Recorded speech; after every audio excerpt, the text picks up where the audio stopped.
बिस्मिल्लाहिर्रहमानिर्रहीम। गुमनाम हीरोज़ के मुअज़्ज़ज़ नाज़रीन व सामीन, अस्सलामु अलैकुम।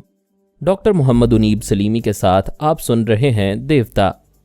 तो आइए बढ़ते हैं कहानी की जानिब। फ्रांसीसी सफ़ीर उससे मुसाफहा करते हुए बोला, आओ सुज़ैना, पारस साहब तुम्हारी हिफाजत के लिए इंतज़ामात कर गए हैं। मेरे लायक कोई खिदमत हो तो बताओ। वो दोनों ड्राइंग रूम में आए। सुज़ैना ने कहा, मैंने यहाँ आते हुए महसूस किया है कि एक कार मेरे ताकुब में थी। सुपरमास्टर के आदमी मेरी निगरानी कर रहे हैं। फिक्र ना करो, मैं अभी फ़ोन करता हूँ। ताकुब करने वालों से निजात मिल जाएगी। शुक्रिया, आप फ़ोन कहीं ना करें, मैं बदमाशों से तन्हा निमट लूँगी। दरअसल मैं चाहती थी यहाँ मेरे आने की खबर किसी को ना हो, मगर दुश्मनों को मालूम हो चुका है। अब वो गैब्रियल को बताएंगे कि मैं पारस से राबता करने तुम्हारे पास आई थी। मैं अभी हॉटलाइन पर पारस से तुम्हारी बात कराता हूँ। उसने फ़ोन के ज़रिए किसी से फ्रांसीसी ज़ुबान में कुछ कहा जिसे सुज़ैना ना समझ सकी। 10 मिनट के अंदर ही पारस की आवाज़ सुनाई दी। सुज़ैना ने रिसीवर लेकर कान से लगाया, फिर जल्दी जल्दी उसे अपने हालात बताने लगी। पारस ने कहा, कोई बात नहीं, मैं न्यूयॉर्क पहुंच जाऊंगा। अगर अभी फ़ोन पर बात ना होती तो मुझे थोड़ी देर बाद मालूम हो जाता, क्योंकि आर्मर अंकल तुम्हारी खैरियत मालूम करने दिन में 2 बार ज़रूर आया करेंगे। पारस, मैं बहुत मजबूर होकर जा रही हूँ। गैब्रियल को नाराज़ नहीं करना चाहती।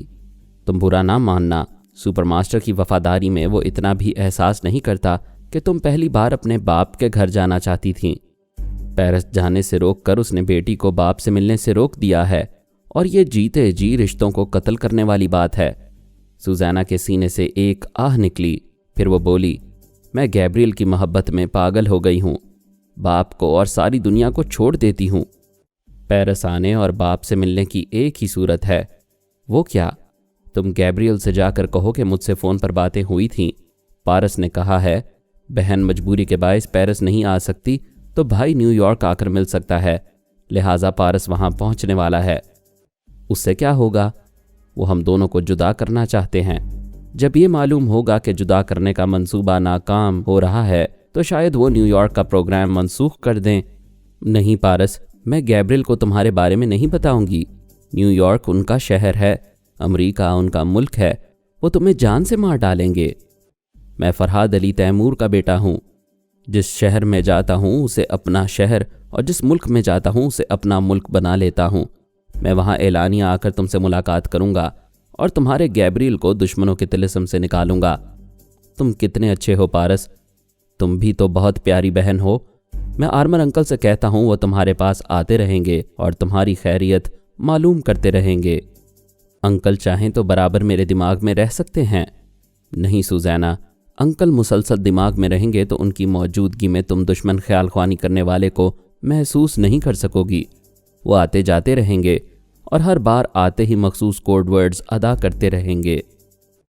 थोड़ी देर तक बहन भाई में प्यार भरी बातें होती रहीं, फिर राबता ख़त्म हो गया। वो सिफारत खाने से बाहर आई। उसने कार में बैठने से पहले दूर तक नज़रें दौड़ाईं। जो गाड़ी उसका ताकुब कर रही थी वो अब नज़र नहीं आ रही थी। वो मुतमईन होकर स्टीयरिंग सीट पर बैठ गई। कार को स्टार्ट करके आगे बढ़ा दिया। जब वो ड्राइव करती हुई कुछ दूर निकल आई तो उसे अपने पीछे बहुत ही हल्की सी आवाज़ सुनाई दी। उसने अकबनुमा आईने में देखते ही बड़ी फुर्ती से एक तरफ हटकर अचानक ब्रेक लगाया। पीछे छुपा हुआ शख्स हमला करने के लिए उठ चुका था, लेकिन ब्रेक लगते ही पीछे से उलटकर अगली सीट पर से होता हुआ गियर और सीट के दरमियान फंस गया। उसके हाथ में एक बड़ी सी सरिंज थी। उस सरिंज में रकीक मादा था जिसे वो इंजेक्ट करके सुज़ैना के जिस्म के अंदर पहुंचाना चाहता था। वो सरिंज वाले हाथ को एक पाँव से दबाते हुए बोली, ये कैसा इंजेक्शन है? वो तकलीफ से कराह रहा था। उसे अपने हाथ पर रखा हुआ सुज़ैना का पाँव यूं लग रहा था जैसे पहाड़ रखा हुआ हो। वो दूसरे हाथ से उसे हटाने की नाकाम कोशिश कर रहा था। वो बोली, अब तुमने जवाब ना दिया तो मैं हल्का सा दबाव डालूंगी और हाथ की हड्डी टूट जाएगी। इस सिरिंज में क्या है? मैं नहीं जानता। कड़क की आवाज़ के साथ हड्डी टूट गई। वो मछली की तरह फड़फड़ाने लगा। हाथ से सिरिंज छूट गई थी। सुज़ैना ने सिरिंज को उठाकर कहा, ना बताओ, मैं ये दवा तुम्हारे जिस्म में इंजेक्ट करके नतीजा मालूम कर लूँगी। वो पूरी कुव्वत से चीखते हुए बोला, نہیں نہیں, میں مر جاؤںگا, اس میں تیزاب ہے. اچھا, تو میرے جسم میں تیزاب انجیکٹ کرنے آئے تھے آپ؟ ہاں, اس نے کہا تھا تم تلوار اور بندوق کی گولیوں سے نہیں, صرف تیزاب سے مرو گی. یہ تیزاب اندر پہنچ کر تمہارے گوشت کو گلاتا جائے گا. یہ تم سے کس نے کہا تھا؟ میں اسے نہیں جانتا, میں نے اسے پہلی بار دیکھا تھا. اس نے اس کام کا معاوضہ $5000 کی صورت میں دیا تھا. میں سمجھا تھا ایک عورت کو چھپ کر انجیکشن لگانا کون سی بڑی بات ہے, مگر یہاں تو جان کے لالے پڑ گئے ہیں. اس نے ایک لات مار کر اسے گیئر کے پاس سے ہٹایا, پھر کہا یہیں بیٹھے رہو, میں تمہیں گیبریل کے پاس لے جا رہی ہوں, تم اس کے سامنے یہی بیان دو گے. اس نے کار سٹارٹ کر کے آگے بڑھاتے ہوئے پوچھا, $5000 دینے والے شخص سے کہاں ملاقات ہوئی تھی؟ اسی ہوٹل میں جہاں سے تم آئی ہو. معاوضہ دینے والا مجھے اپنی کار میں بٹھا کر تمہارے پیچھے فرانسیسی سفارت خانے تک آیا تھا, پھر میں اس کی کار سے نکل کر تمہاری کار کی اگلی سیٹ کے پیچھے چھپ گیا تھا. ابھی اس کی بات شاید ختم نہیں ہوئی تھی, اچانک ہی ایک زبردست دھماکہ ہوا. اس کار میں کہیں ٹائم بم چھپا کر رکھا گیا تھا, جس کے بلاسٹ ہوتے ہی کار کے کچھ ٹکڑے ادھر ادھر بکھر گئے اور آگ بھڑک گئی. پتہ نہیں اس حملہ کرنے والے کے کتنے چیتھڑے اڑے ہوں گے. اس گاڑی کے ٹکڑے سوزینہ کے منہ اور جسم کے کئی حصوں میں آ کر لگے. جب وہ باہر آ کر گری تو اس کا ایک ہاتھ ٹوٹ کر الگ ہو چکا تھا, پیٹ میں بڑا سا شگاف پڑ گیا تھا, منہ اور جسم پر اتنے زخم آئے تھے کہ وہ لہو میں ڈوب گئی تھی. کہیں سے نظر نہیں آ رہی تھی. لوگ دھماکے سے خوف زدہ ہو کر دور بھاگ رہے تھے. اس کے متعلق یقین ہو گیا تھا کہ وہ مر چکی ہے. بہت دور سے فائر بریگیڈ کی گاڑی اپنے مخصوص سائرن کی آواز سناتی ہوئی آ رہی تھی. ایک ایمبولینس بھی کہیں سے آ گئی تھی. لوگ اب سوزینہ کی لاش کے قریب آ رہے تھے. ایمبولینس سے 2 وارڈ بوائز ایک اسٹریچر لے کر دوڑتے ہوئے آئے. ان کے ساتھ ایک ڈاکٹر بھی تھا. اس کے بھی ہاتھ میں ایک سرنج تھی اور اس سرنج میں بھی تیزاب تھا. سپر ماسٹر کے 2 آدمی جانتے تھے کہ وہ دھماکے سے ٹکڑے ہو کر بھی نہیں مرے گی. جب تک اس کا دل اور پھیپھڑے تیزاب سے نہیں گلائے جائیں گے اس کا کام تمام نہیں ہوگا. دشمن ڈاکٹر اور وارڈ بوائز کے بھیس میں آئے تھے. ڈاکٹر نے پاس آ کر زمین پر گھٹنے ٹیک کر اس کے دل کی جگہ ہاتھ رکھا. اس سے پہلے کہ دل کی دھڑکن معلوم ہوتی وہ زخمی ہاتھ ڈاکٹر کے منہ پر پڑا. وہ ایک طرف الٹ گیا, سرنج دوسری طرف گئی. قریب آنے والے سہم کر پیچھے ہٹ گئے جیسے مردے کو زندہ ہوتے دیکھ رہے ہوں, اور وہ مردہ عورت کراتے ہوئے کروٹ بدل کر ٹوٹے ہوئے ہاتھ کو دوسرے ہاتھ سے اٹھا کر اپنے آدھے بازو سے جوڑ رہی تھی. ڈاکٹر بن کر آنے والے کے جبڑے ایک ہی ہاتھ میں ہل گئے تھے. وارڈ بوائے بن کر آنے والے نے زمین پر سے سرنج اٹھا کر اس پر حملہ کیا, لیکن سرنج کی نوک جسم میں چبھنے سے پہلے ہی سوزینہ نے لیٹے لیٹے ایک لات چلائی. اس بار سرنج زمین پر آتے ہی ٹوٹ گئی. اندر کا تیزاب چھینٹوں کی صورت میں ڈاکٹر کے منہ پر آیا تو وہ جلن کی شدت سے چیخنے لگا. اچھی خاصی بھیڑ لگ گئی تھی. سب لوگ زخمی سوزینہ کو دیکھ رہے تھے. اس کے پیٹ میں جو شگاف پڑ گیا تھا وہاں کی خالی جگہ پھر بھر گئی تھی. دوسرے زخم بھی بھر رہے تھے. ٹوٹا ہوا ہاتھ جڑ گیا تھا. جب وہ اٹھ کر بیٹھی تو لوگ اور پیچھے چلے گئے, لیکن اب کئی دشمن اپنے اپنے ہاتھ میں سرنج لیے اس کی طرف بڑھ رہے تھے. وہ اچھل کر کھڑی ہو گئی, پھر جدھر بھی راستہ ملا ادھر بھاگتی چلی گئی. اگر وہ دنیا کے تمام ہتھیار لے کر آتے تو وہ نہ بھاگتی, جم کر مقابلہ کرتی, ایک ایک ہتھیار والے کو موت کے گھاٹ اتار دیتی. لیکن تیزاب اس کے لیے موت تھا, اور اس کا پیچھا کرنے والوں میں سے ہر ایک کے ہاتھ میں بھری ہوئی سرنج تھی. وہ دوڑتی ہوئی ایک گلی میں گھس گئی. وہاں سے دوسری تیسری گلیاں پار کرنے لگی. اسے دوڑتے ہوئے قدموں کی آوازیں سنائی دے رہی تھیں. یہ اچھی طرح پتہ نہیں چلتا تھا کہ تعاقب کرنے والے کس گلی سے آ رہے ہیں, کیونکہ وہاں 2-4 گلیاں ایک دوسری گلی کو کراس کرتی ہوئی جانے کہاں تک جاتی تھیں. وہ بھاگتے بھاگتے ایک جگہ رک گئی. جدھر جا رہی تھی ادھر سے 3 آدمی ہاتھوں میں سرنج لیے آ رہے تھے. وہ دائیں جانب گھوم کر دوسری گلی میں جانا چاہتی تھی, مگر وہاں سے بھی 2 آدمی سرنج میں اس کے لیے موت لیے آ رہے تھے. اس نے پلٹ کر تیسری گلی میں دوڑ لگانا چاہی. موت ادھر سے بھی آ رہی تھی. ایک آدمی سرنج کو پچکاری کی طرح دونوں ہاتھوں سے پکڑ کر دوڑتا ہوا آ رہا تھا. اس نے چند قدم کے فاصلے سے ہی سرنج سے تیزاب کی دھار چھوڑ دی تاکہ وہ سوزینہ تک پہنچے اور اوپر سے اس کی کھال اور گوشت کو گلا دے۔ اس سے پہلے ہی وہ فضا میں اچھل کر اسے فلائنگ کک مارتی ہوئی دوسری طرف گئی۔ تیزاب کی دھار پھینکنے والا لات کھا کر گر پڑا تھا۔ اس گلی میں آگے کوئی دشمن نہیں تھا۔ وہ تیزی سے بھاگتی ہوئی چلی گئی۔ سپر ماسٹر کے آدمیوں نے جیسے اس کے نام موت لکھ دی تھی۔ گلیوں کے بچھے ہوئے جال سے نکلتے ہی سامنے تاریخی کھنڈرات نظر آئے۔ ان کھنڈرات میں دشمنوں سے نمٹا جا سکتا تھا۔ وہ ادھر ادھر چھپ کر ایک ایک شخص کے ہاتھ سے سرنج گرانا چاہتی تھی۔ وہ شکستہ دیواروں اور ستونوں کے پاس پہنچ گئی۔ اس کے لیے پریشانی کی بات یہ تھی کہ وہ لوگ دور سے ہی سرنج کے ذریعے اس پر تیزاب پھینکنے لگے تھے، اور وہ تیزاب جہاں بھی پڑتا وہاں کا گوشت گلنے کے بعد دوبارہ نہ بھرتا، جیسا کہ اس کے بڑے سے بڑے جان لیوا زخم بھر جایا کرتے تھے۔ اس نے 2 سرنج والوں سے بچتے ہوئے مقابلہ کیا، ایک کی گردن توڑ دی، دوسرے سے سرنج چھین کر اسی کے جسم میں تیزاب کو انجیکٹ کر کے ان کے ساتھیوں پر دہشت طاری کر دی۔ یہ ثابت کرتی رہی کہ وہ ناقابل گرفت اور ناقابل شکست ہے۔ اس کے باوجود وہ ان سے پیچھا چھڑانے میں ناکام ہو رہی تھی۔ دشمن منتشر ہونے کے بعد پھر پہلی پوزیشن میں آ کر اسے چاروں طرف سے گھیرنے لگتے تھے۔ وہ لڑتے لڑتے ایک اندھے کنویں کی آہنی جالیوں پر پہنچ گئی۔ ان جالیوں کے نیچے تاریک کنویں کی گہرائی، پتہ نہیں کیا ہوگی۔ نیچے کچھ نظر نہیں آتا تھا، البتہ ان کے لڑنے اور زخم کھا کر چیخنے کی آوازیں اس کنویں کے اندر جاتی تھیں اور گونجتی ہوئی واپس آ جاتی تھیں۔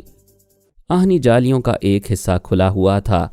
وہ ان سے بچتے بچاتے وہاں پہنچ گئی تھی، اور اب بچاؤ کی کوئی صورت نظر نہیں آ رہی تھی۔ وہ لوگ اپنا حصار نہیں توڑ رہے تھے۔ کنویں کی منڈیر کی طرح چاروں طرف سے دیوار بن گئے تھے۔ وہ جدھر جاتی ادھر سے تیزاب کی دھار اس پر پھینکی جاتی۔ اچانک ہی اس کے حلق سے چیخ نکلی۔ ایک طرف سے آنے والے تیزاب سے بچتے بچتے وہ گر پڑی۔ کھلے ہوئے حصے کے اندر گرنے سے پہلے جالی کے ایک کنارے کو پکڑ کر لٹک گئی۔ چاروں طرف سے کہے گونجنے لگے۔ اب بچاؤ کی کوئی صورت نہیں رہی تھی۔ وہ کنویں کی اندھی تاریکی میں لٹکی ہوئی تھی اور اوپر اٹھ کر آنے کی مہلت نہیں مل سکتی تھی۔ گھیرنے والے قریب آ گئے تھے اور سرنج کی سوئیوں سے تیزاب کی باریک دھار چھوڑتے جا رہے تھے۔ ٹھیک ہے کہ موت سے بچاؤ کا راستہ نہیں تھا، مگر تیزاب سے بچاؤ کی ایک ہی صورت تھی۔ اس نے آہنی جالی کے کنارے کو چھوڑ دیا۔ کنویں کی اندھی گہرائی میں دور تک اس کی چیخیں گونجتی ہوئی گئیں۔ پھر موت کا سناٹا چھا گیا۔ کتنے ہی دشمنوں نے کھلے ہوئے حصے سے اندر جھانک کر دیکھنے کی کوششیں کی۔ گہری تاریکی میں نہ وہ نظر آئی، نہ ہی اس کی آواز سنائی دی۔ موت نہ دکھائی دیتی ہے نہ سنائی دیتی ہے، پھر بھی سمجھ میں آ جاتی ہے۔ سوزانا نے کینی پال کو صبح دماغ میں آنے نہیں دیا تھا۔ اب وہ اسے آنے سے روک نہیں سکتی تھی، لیکن وہ دماغ کی تاریکیوں میں بھٹک کر واپس آ گیا تھا۔ اسے سوزانا کی زندگی کا سراغ نہیں مل رہا تھا۔ وہ الجھ گیا، اچھی طرح سمجھ نہ سکا۔ وہ مر چکی تھی، پر موت کی تصدیق کیسے کرے، یہ بات سمجھ میں نہیں آئی۔ پاسکل بوبا ماسکو پہنچ گیا۔ اسے ایک بند گاڑی میں ایئرپورٹ سے ملٹری ہاسپٹل پہنچایا گیا۔ اس نے ایک فوجی افسر سے پوچھا، یہ گاڑی چاروں طرف سے بند کیوں ہے؟ افسر نے کہا، بند رہنے دو، کیا فرق پڑتا ہے؟ مجھے گھٹن ہو رہی ہے۔ میں 5 دن تک زیر زمین کوٹھڑی میں قید رہا۔ مجھے اپنے ملک میں کھلی فضا اور تازہ ہوا ملنی چاہیے۔ ضرور ملے گی، پہلے یہ ثابت ہو جائے کہ تم اصلی پاسکل بوبا ہو۔ میں اصلی ہوں۔ کھڑکی کھولو، تازہ ہوا کو آنے دو۔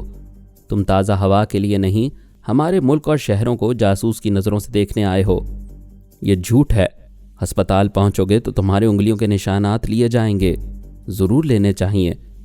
میں فوج کے اعلیٰ افسران اور اعلیٰ حکام کی ہر طرح تسلی کروں گا، لیکن اس سے پہلے بالکل ہی قیدیوں جیسا سلوک مجھ سے نہیں کرنا چاہیے۔ مسٹر، اگر تم انگلیوں کے نشانات سے پاسکل بوبا ثابت ہو جاؤ گے، تب بھی تمہیں سخت نگرانی میں اسی طرح قید رکھا جائے گا۔ مجھ جیسے وفادار کے ساتھ ایسا سلوک کیوں کیا جائے گا؟ اس لیے کہ تمہارے دماغ میں رسونتی یا آرمر چھپ کر ہمارے متعلق معلومات حاصل کر رہے ہوں گے۔ ہم تمہیں ان کی معلومات کا ذریعہ بننے نہیں دیں گے۔ میں غیروں میں بھی ناقابل اعتماد تھا، اپنوں میں بھی بھروسے کے قابل نہیں ہوں۔ دھوبی کا کتا بن گیا ہوں، گھر کا رہا ہوں نہ گھاٹ کا۔ تمہیں مشتعل نہیں ہونا چاہیے۔ صبر و تحمل سے دیکھتے رہو آئندہ کیا ہوتا ہے۔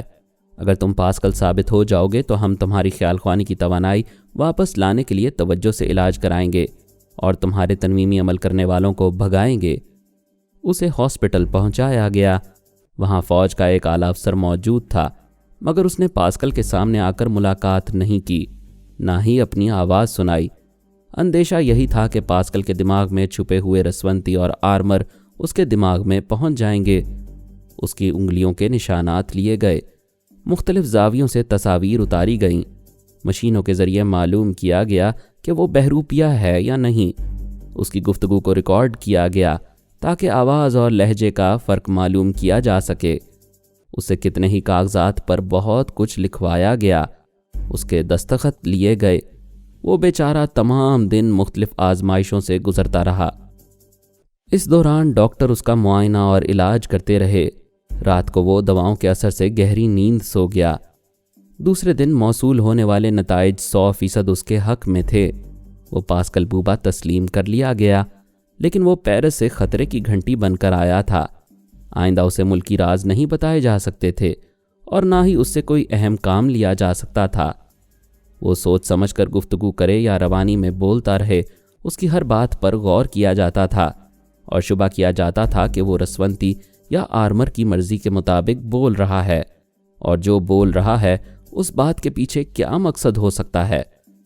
वो अपने मुल्क में आकर भी मुसीबत में पड़ गया था। दिन गुजरते जा रहे थे, इलाज होता जा रहा था, दिमागी तवानाई हासिल हो रही थी। 1 माह के बाद वो ख्याल ख्वानी के काबिल हो गया। अपनी आदत के मुताबिक 5-6 मिनट तक सांस रोकने लगा। कोई पराई सोच की लहर दिमाग में आती तो वो सांस रोककर टेलीपैथी जानने वाले को भगा सकता था। इसके बावजूद यकीन नहीं था कि तनवीमी अमल करने वाला आर्मर उसके दिमाग से जा चुका है। उससे मुलाकात करने वाला वही एक फ़ौजी अफसर आता था जो उसे एयरपोर्ट से हॉस्पिटल लाया था। उसने अफसर से कहा, तुम लोग मेरी मेडिकल रिपोर्ट पढ़ रहे हो, मैं बिल्कुल नॉर्मल हूँ, ख्याल ख्वानी करने लगा हूँ। मेरी दिमागी तवानाई इस कदर है कि रसवंती या आर्मर मेरे अंदर अब छुपकर नहीं रह सकते। तुम यकीन से कैसे कह सकते हो? तनवीमी अमल का असर 10-15 दिन से ज़्यादा नहीं रहता। सिर्फ कमज़ोर दिमाग के लोग महीनों तक ज़ेरे असर रहते हैं। तुम भी कमज़ोर थे, अब नहीं हूँ। इसका सबूत मेडिकल रिपोर्ट है। जो तनवीमी अमल मुझ पर किया गया था उसका असर ख़त्म हो चुका है। उसके बाद कोई दूसरी बार अमल करने नहीं आया। अगर आता तो मैं उसे महसूस कर लेता। ठीक है, हम तुम्हारा एक फ़ाइनल चेकअप कराएंगे। दूसरे दिन उसे मिलिट्री हॉस्पिटल के ऑपरेशन थिएटर में पहुंचाया गया। उसने पूछा, मुझे यहाँ क्यों लाया गया है? जवाब में एक इंजेक्शन लगाया गया, जिसके नतीजे में वो कोई सवाल करने के काबिल ना रहा। आर्मर जो उसके दिमाग में छुपा हुआ था दिमागी तौर पर हाजिर हो गया। वो पेरिस के एक सरकारी बंगले में था। वहाँ सोनिया से मुलाकात करने आया था। उसने कहा, उन्होंने पास्कल को ऑपरेशन थिएटर में ले जाकर बेहोश कर दिया है। मैं सोच भी नहीं सकता था कि वो ऐसा करेंगे। वो बोली, अब सोचो उन्होंने ऐसा क्यों किया है? मुझे उसके दिमाग से निकालने के लिए। तुम्हें उससे दूर रखने के लिए आखिर कब तक उसे बेहोश रखेंगे? ये उनकी नादानी है। नादानी नहीं, चालाकी है। जब वो होश में आएगा तो तुम उसके दिमाग में कभी नहीं पहुंच सकोगे। तुम ये कहना चाहती हो कि ऑपरेशन थिएटर में उसका ब्रेन वॉश किया जा रहा है? सुपरमास्टर ने रसवंती का ब्रेन वॉश कराया था और ये तजर्बा किया था कि ब्रेन वॉशिंग के बाद भी ख्याल ख्वानी की सलाहियतों को बरकरार रखा जा सकता है। मास्क मैन ऐसा तजर्बा करने में उससे कई कदम आगे निकल गया है। उसने जोजो के दिमाग को ऑपरेशन के ज़रिए बिल्कुल तब्दील कर दिया। इस तब्दीली के बावजूद उसकी टेलीपैथी का इल्म बरकरार है। सिर्फ एक नाकामी हुई कि वो जोजो का लहजा ना बदल सके, जिसकी वजह से तुम उसके दिमाग में पहुंच गए। मुझे यकीन है पास्कल का भी दिमाग का ऑपरेशन किया जाएगा और साथ ही उसके लहजे को बदलने का तजर्बा भी किया जाएगा ताकि तुम फिर उसके अंदर ना पहुंच सको। तुम्हारी बात समझ में आती है, वो यही कर रहे होंगे। जोजो का क्या हाल है? अच्छी सेहतमंद है।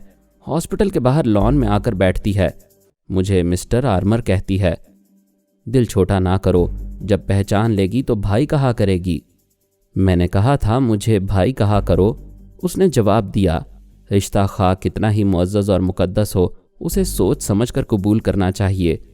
जो लोग अच्छी तरह नहीं सोचते वो महज जज्बाती रिश्ता कायम करते हैं और जज्बाती रिश्ते जल्द ही झाग की तरह बैठ जाते हैं। सोनिया ने मुस्कुरा कर कहा, हमारी जो ऐसी नादान बच्ची थी, अब दानिश्वरों के अंदाज में बोलती है और बोलने से पहले खूब समझती है। मैंने शाम को उससे मिलने का वादा किया था, इजाज़त दो, जा रहा हूँ। वो चला गया, लेकिन चंद सेकंड के बाद ही वापस आकर परेशानी से बोला, वो बेहोश है। सोनिया ने मशवरा दिया, उसके ख़ास डॉक्टरों के पास जाओ। वो फिर गया। थोड़ी देर बाद आकर बोला, जो के दोनों डॉक्टर एक कमरे में कैदी की हैसियत से बैठे हुए हैं। उनकी सोच ने बताया है कि जो को अटेंड करने वाली नर्सों को भी किसी कमरे में बंद किया गया है। 2 घंटे बाद उन्हें रिहाई मिल जाएगी। आखिर ये मास्क मैन क्या करता फिर रहा है? वो थोड़ी देर तक सोचती रही, फिर बोली, उन्होंने जो और पास्कल बूबा को एक ही वक्त में बेहोश किया है। वो एक ही वक्त में दोनों को तुमसे निजात दिलाकर उन पर कोई नया तजर्बा कर रहे हैं। क्या वही लहजा तब्दील करने वाला तजर्बा? शायद वही तजर्बा उनके होश में आने के बाद ही मालूम होगा। वो बेचैन हो गया, उठकर टहलने लगा। सोनिया ने मुस्कुराकर कहा, तुम बहन के लिए एकदम से परेशान हो जाते हो, जबकि दुश्मन उसकी ज़ात को कोई नुकसान नहीं पहुंचाएंगे। मैं जानता हूँ दुश्मन उसे सुई भी नहीं चबोएंगे, लेकिन उसे बार बार ऑपरेशन के मराहिल से गुजारा जा रहा है। वो कितनी तकालीफ बर्दाश्त करती होगी, हम महज इसका अंदाज़ा कर सकते हैं। बर्दाश्त तो वो कर रही है, बर्दाश्त करने दो, वो कुंदन बन रही है। जाओ और आराम करो। 4-6 घंटे बाद जो से राबता कायम करने की कोशिश करना। वो जाने लगा, फिर दरवाजे के पास रुककर बोला, उस अजनबी का क्या बना जो खुद को फरहाद कहता आ रहा है? हमने फ़िलहाल उसे दोस्त बना लिया है। हम उसकी टेलीपैथी से भी कुछ काम लेते रहेंगे और उसे आजमाते रहेंगे। ये बात आर्मर को भी नहीं बताई गई थी कि सोनिया, पारस और अली तैमूर ने मुझे फरहाद तस्लीम कर लिया है। रसवंती को भी यही समझाया गया था कि वो मुझे पसंद करती है, इसलिए बेटों ने और सोनिया ने उसे दोस्त बना लिया है। इस तरह हमारी टीम में एक टेलीपैथी जानने वाले का इजाफा भी होगा और उसे आजमाते भी रहेंगे। आर्मर उसके जवाब से मुतमईन होकर बाहर आया, अपनी कार की पिछली सीट पर बैठ गया। उसके आगे पीछे 2 गाड़ियां थीं जिनमें मुसल्लह अफराद बैठे हुए थे। वो बाबा साहब के इदारे से बाहर सख्त हिफाजती इंतजामात के साथ आता था। उसने सिक्योरिटी ऑफिसर से कहा, मुझे अस्पताल ले चलो, मैं मारिया और पारस से मुलाकात करूंगा। वो तीनों गाड़ियां उधर चल पड़ी। आर्मर अपनी बहन जो के लिए परेशान था। इस सिलसिले में पारस से कुछ बातें करना चाहता था। उसे पूछना चाहता था कि वो एक शौहर की हैसियत से अपने फ़राइज़ अदा क्यों नहीं कर रहा है। पहले वो मेडोना के फरेब में रहा, अब मारिया के साथ वक्त गुजार रहा है। जो को दुश्मनों के दरमियान बेयारो मददगार छोड़ रखा है। आखिर ये बेहिसी क्यों है? वो गाड़ियां अस्पताल के अहाते में रुक गईं। उस अस्पताल में सिर्फ फ़ौज के जवान और अफसरान अपने शनाख्ती कागजात दिखाकर दाखिल हो सकते थे। आर्मर ने मारिया और पारस से मुलाकात के लिए खुसूसी इजाज़तनामा हासिल किया था। वो गाड़ी से उतरकर हॉस्पिटल की इमारत में दाखिल हुआ, फिर एक कॉरिडोर से गुजरकर मारिया के कमरे की तरफ जाने लगा। उधर से पारस आ रहा था। उसने बड़ी गर्मजोशी से मुसाफहा किया, फिर पूछा, अंकल आप कैसे यहाँ आ गए? क्यों बेटे, मैं यहाँ नहीं आ सकता। आप तो कहीं आते जाते नहीं हैं, बाबा साहब के इदारे में गोशा नशीन हो चुके हैं, इसलिए आपको यहाँ देखकर हैरानी हो रही है। मैं इत्मीनान से कहीं बैठकर बातें करना चाहता हूँ। वैसे मारिया कैसी है? ठीक है, इलाज में कामयाबी हो रही है। उसका जहर बिल्कुल ख़त्म नहीं हो सकता, लेकिन कम हो सकता है। उसे किसी हद तक नॉर्मल बनाया जा रहा है। वो बातें करते हुए हॉस्पिटल के बाहर आए। उसने कहा, मैं अपने कॉटेज में जा रहा हूँ, आप भी वहीं चलकर बातें कर सकते हैं। वो पारस की गाड़ी में आकर बैठ गया। पारस ने उसके सिक्योरिटी ऑफिसर से कहा, तुम लोग आराम करो, अंकल इदारे में वापस जाना चाहेंगे तो तुम्हें ख्याल ख्वानी के ज़रिए बुला लेंगे। उसने गाड़ी स्टार्ट की, फिर हॉस्पिटल के अहाते से निकलकर कॉटेज की तरफ जाने लगा। उसने मेन रोड पर आकर पूछा, आप कोई ख़ास बात कहना चाहते हैं? मेरी ख़ास बात का ताल्लुक सिर्फ मेरी बहन से होता है। वो हम सब से अजनबी बनकर दूर होती जा रही है। मास्क मैन उसे जो से मौलिना ऑन्ड्रोव बनाने में कोई कसर नहीं छोड़ रहा है। इन हालात में तुम उसे बिल्कुल भूल चुके हो। ऐसी बात नहीं अंकल, आप माजी में देख चुके हैं। मैं जो को सबसे ज़्यादा चाहता हूँ। ये चाहत कम नहीं हो रही है, बढ़ती जा रही है। ये कैसी मोहब्बत है कि तुमने उसे दुश्मनों के रहमो करम पर छोड़ रखा है। मैं चंद घंटों में साबित कर दूंगा कि मेरी जोजो वहाँ तन्हा नहीं है, मैं भी उसके साथ हूँ। ये क्या कह रहे हो? एक ऐसी बात है जिसे मैं आपको भी बताना नहीं चाहता था, लेकिन आप मेरी मोहब्बत पर शुबा कर रहे हैं। इधर मैं जोजो के पास पहुँचने वो बात अधूरी छोड़कर बोला, रहने दें, बात जुबान से निकलते ही पराई हो जाती है। कैसी बातें कर रहे हो? क्या मेरी बहन की बात मेरी जुबान से पराई हो जाएगी? हरगिज़ नहीं।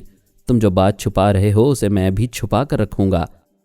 आप जानते हैं, हम सब मामा की इजाज़त के बगैर किसी अहम मामले में अपनी मर्ज़ी से कोई कदम नहीं उठाते। मैंने कई बार जिक्र किया, जोजो के लिए परेशानियां जाहिर की, वहाँ जाने का इरादा किया, लेकिन मामा ने यह कहकर रोक दिया कि सब्र करो, वहाँ जाना ज़रूरी नहीं है, जोजो खुद यहाँ आएगी। आर्मर ने कहा, मुझे सोनिया से इख्तलाफ है, मगर मैं क्या कर सकता हूँ? सिर्फ ख्याल ख्वानी के ज़रिए बहन को वहाँ से नहीं ला सकता। अगर आप मेरा साथ दें तो वो आ सकती है। कैसे? वो कॉटेज में पहुँच गए। पारस ने कहा, आप जानते हैं, एक बार मैं मामा को बताए बगैर तिल अबीब पहुँच गया था। उन दिनों में शीबा मम्मी के कातिलों से इंतकाम लेने के लिए अंधा हो गया था। आज जोजो की मोहब्बत में अंधा होकर मामा को बताए बगैर मॉस्को जा रहा हूँ। आर्मर ने खुश होकर पूछा, कब जा रहे हो? क्या तुमने अच्छी तरह समझ लिया है? कोई मुसीबत तो नहीं आएगी? मुसीबतें आती जाती रहती हैं, अगर आप साथ देंगे तो। मैं दिल से, दिमाग से और जी जान से तुम्हारे साथ हूँ। बोलो, मुझसे क्या काम लेना चाहते हो? मैं आपको भी साथ ले जाना चाहता हूँ। मुझे? मगर मैं जाऊँगा तो जल्द ही तुम्हारे वहाँ जाने का भेद खुल जाएगा। हमारे जाने के बाद मामा को और सारी दुनिया को मालूम हो जाए तो कोई फ़र्क नहीं पड़ेगा। जब हम यहाँ से निकल जाएंगे तो मामा वापस नहीं बुलाएंगी। मुझे क्यों साथ रखना चाहते हो? मैं चाहता हूँ आप दूसरे तमाम फ़राइज़ छोड़कर सिर्फ जोजो के पास रहें। उसी वक्त मुमकिन है जब आप मेरी तरह इदारे से दूर रहें। हम मॉस्को कैसे जाएंगे? वहाँ सिर्फ मैं जाऊँगा। आप मेरे साथ मगरबी जर्मनी तक चलेंगे। वहाँ सबसे छुप कर रहेंगे। मामा और अली तैमूर वगैरह से राबता कायम नहीं करेंगे। जब ज़रूरत होगी तो उन्हें बताया जाएगा कि हम क्या कर रहे हैं।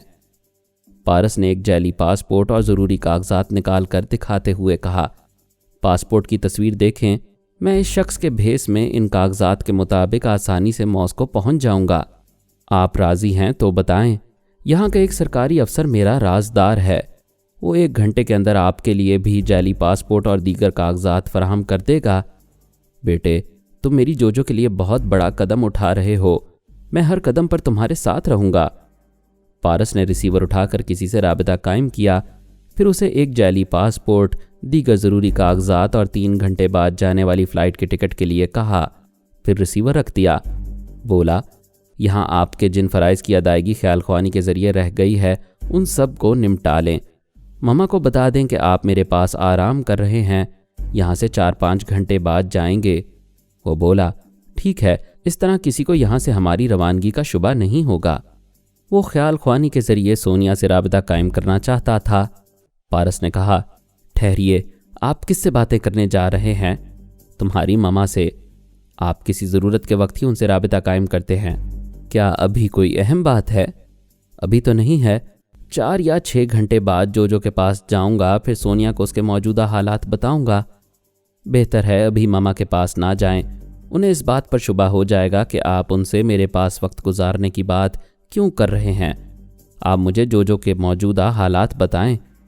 वो बताने लगा। 1 घंटे के बाद उसके लिए पासपोर्ट और दीगर ज़रूरी कागजात आ गए। पासपोर्ट की तस्वीर के मुताबिक पारस ने आर्मर का मेकअप किया। उसके बाद अपना भी हुलिया तब्दील किया। फिर ठीक वक्त पर वो एयरपोर्ट के उस हिस्से में पहुंच गए जहां से चार्टर्ड तैयारे परवाज करते थे। वो एक तैयारे में सवार हुए। उस तैयारे के मज़ीद 2 मुसाफिर थे, एक पायलट और दूसरा पारस का ख़ास मुलाजिम था। जब वो तैयारा परवाज करने लगा तो मुलाजिम ने 2 गिलासों में ठंडा मशरूब पेश किया। फिर कहा, रात का खाना तैयार है, जब आप हुक्म देंगे हाजिर कर दूंगा।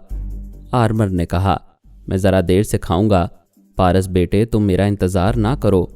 मैं जानता हूँ अंकल, आप जोजो के लिए परेशान हैं। जब तक उसकी मौजूदा बेहोशी का सबब मालूम नहीं होगा, आपकी भूख और नींद उड़ी रहेगी। वो दोनों पीते रहे और बातें करते रहे। ग्लास खाली हो गए।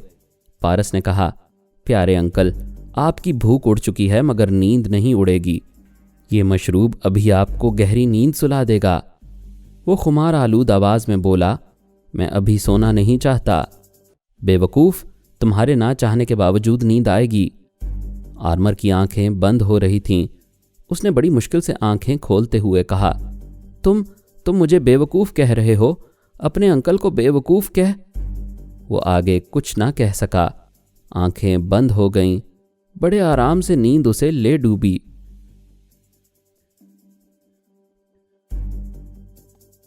मज़ीद अक़सात सुनने के लिए हमारे चैनल का सब्सक्राइबर बने और साथ ही बेल आइकन को क्लिक करें ताकि आपको हर आने वाली नई वीडियो की नोटिफिकेशन मिलती रहे।